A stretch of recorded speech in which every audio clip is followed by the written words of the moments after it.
Сәлем достар, бүгін мен сіздерге Форсаж фильміне қысқаша шолу жасайтын боламын. Достар, шолумызды бастамас бұрын жаңадан ашылған арнаны қолдап, арнамызға жазылып, қоңырауды басып қойайық. Фильм осы контейнерге қымбат бағалы заттарды жүктеумен басталады.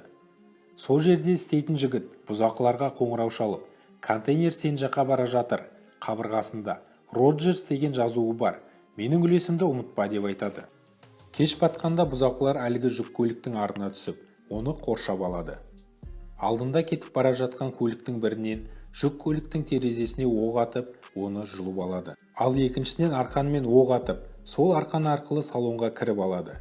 Жүргізуші болса оған қарсылық көрсетіп жатқанда, оны атып, ұйықтатып тастайды. Сөйтіп бұзақылар жүк көлікті жаулап алып, өздерінің базасына айдап алып кетеді.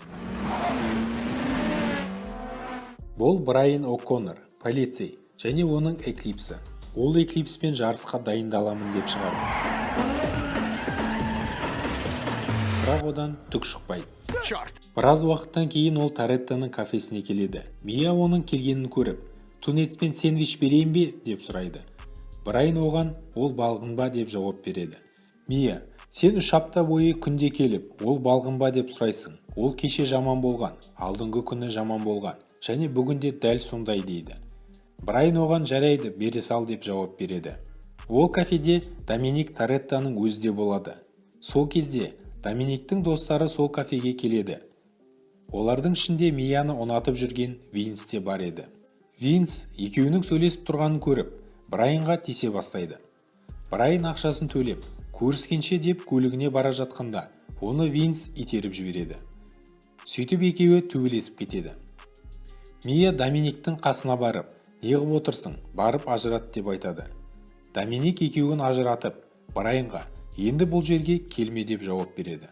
Брайан өзі жұмыс істейтін Гарриның дүкенінен ең мықты азот тотығын көлігіне орнатып, кешке заңсыз көше жарысына барады. Ол жерге тюнинг жасалған көліктердің барлығы жиналатын. Брайан Гектордың көзіне бірден түседі. Гектор Брайанның қасына барып, онымен танысып, ол Доминикті күтіп тұрғанын айтады. Доминик сол жерге келіп, Гекторға бүгін бір жарыс, және жарнасы $2000 екенін айтады.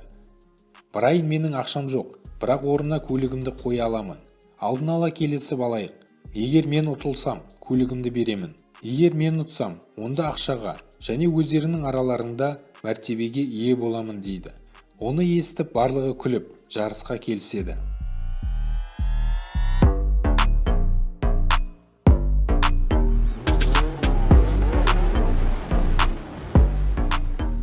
Сөйтіп жарыс басталып, Доминик көлікті жеңіп алады. Сол кезде полицейлер қаптап, Брайан өз көлігін тапсырып үлгермей қалады. Полицейлер Доминиктің артынан қуып кетеді. Доминик олардан қашып көлігін автотұраққа қойып, шығып келе жатқанда көмекке Брайан келеді. Олар кездейсоқ Доминиктің қарсыласы және банданың басшысы Джонни Транның жеріне кіріп кетеді. Джонни және оның бандасы оларды қарсы алып, автоматпен көлігін атып, оны жарып жібереді. Сосын Доминик Брайанға сен маған көлік қарызсың деп айтады. Екеуі таксимен үйлеріне қайтып бара жатқанда, Доминик оны үйіне бір шыны сыраға шақырады.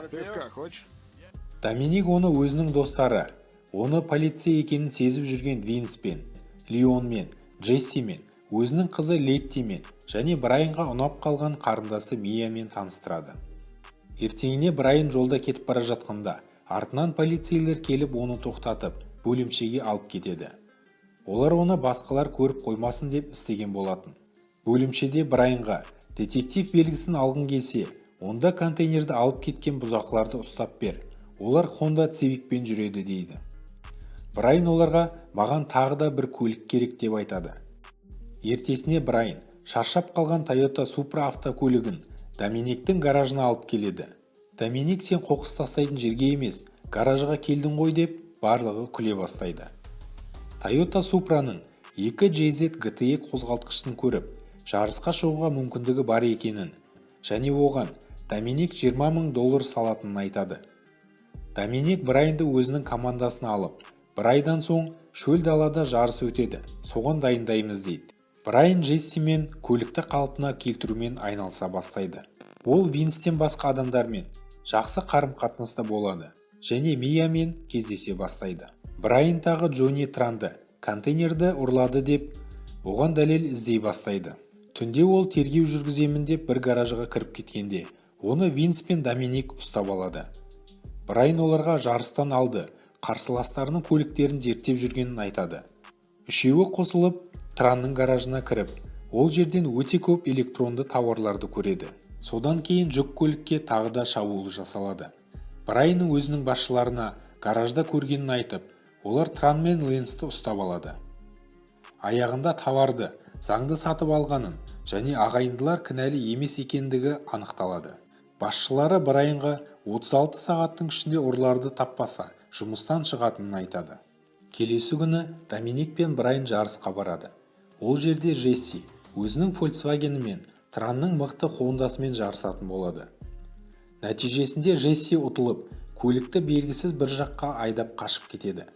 Тран өзінің жеңіп алған көлігін талап етіп, Доминикті «Мені полицейлерге ұстап бердің» деп кінәлай бастайды. Доминик оған шыдамай, онды бір ұрып, екеуі төбелесіп кетеді. Кешке Доминиктің командасы бір іске кетіп қалады. Брайан сол кезде Мияға келіп, өзінің полиция екендігін айтып, және Доминикті құтқаруымыз керек, жүк көлік шабуылға дайындалғанын айтады. Мия оған сенбейді. Бірақ Брайан оған оны жақсы көретінін және бәрін шын мәнінде айтып отырғанын айтып, оны көндіреді.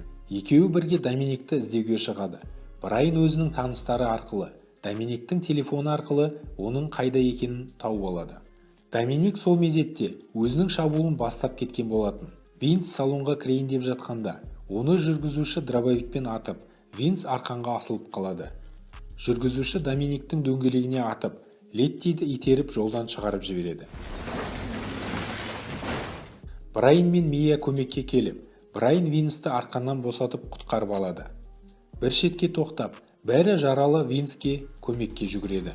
Брайан өзінің әріптестеріне қоңырау шалып, көмек сұрайды. Доминик оның полиция екендігін естіп, ала көзімен қарап, ары қарай Винске көмектесе береді. Көмекке тікұшақ келіп, олар Винсті салып жібереді. Летти, Мия, Доминик және Леон Брайанды тастап өздері бір көлікке отырып кетіп қалады. Доминик оларды қауіпсіз жерге жіберіп, өзі Джессиді іздеуге дайындала бастайды. Сол кезде Брайан келіп, Джессиді полицейлер сенен бұрын тауып алады деп жатқанда, Доминик оны дробовикпен қорқытып, машинаңды ал дейді. Сол мезетте Джессидің өзі келіп, Доминиктен кешірім сұрай бастайды. Артынан Тран мен Ленс келіп, оларды атып Джессиді өлтіріп кетеді. Брайан мен Доминик олардың артынан қуып жетіп, екеуінен де кектерін алады. Сосын Брайан Доминиктің артынан жүріп, екеуі драг рейсингке келіседі. Жарысып келе жатқанда, екеуі темір жолдан әрең өтіп, қақтығыстан аман қалады. Екеуі де мәреге бірдей жетеді. Доминик Брайанға қарап келе жатқанда, алдынан жүк көлік шығып, ол жүк көлікпен соғысып қалады. Қатты соққыдан ол бірнеше рет айналып, ұшып кетеді. Доминик аман қалады. Брайан барып, Доминикті көліктен шығарып, оған өзінің кілтін беріп, қарызымды қайтардым деп айтады. Доминик көлікті айдап кетіп қалады, ал Брайан болса жаяу жүріп кетеді. Келесі шығарылымдарымызды жіберіп алмас үшін біздің арнамызға міндетті түрде жазылып, қоңырауды басып қойық.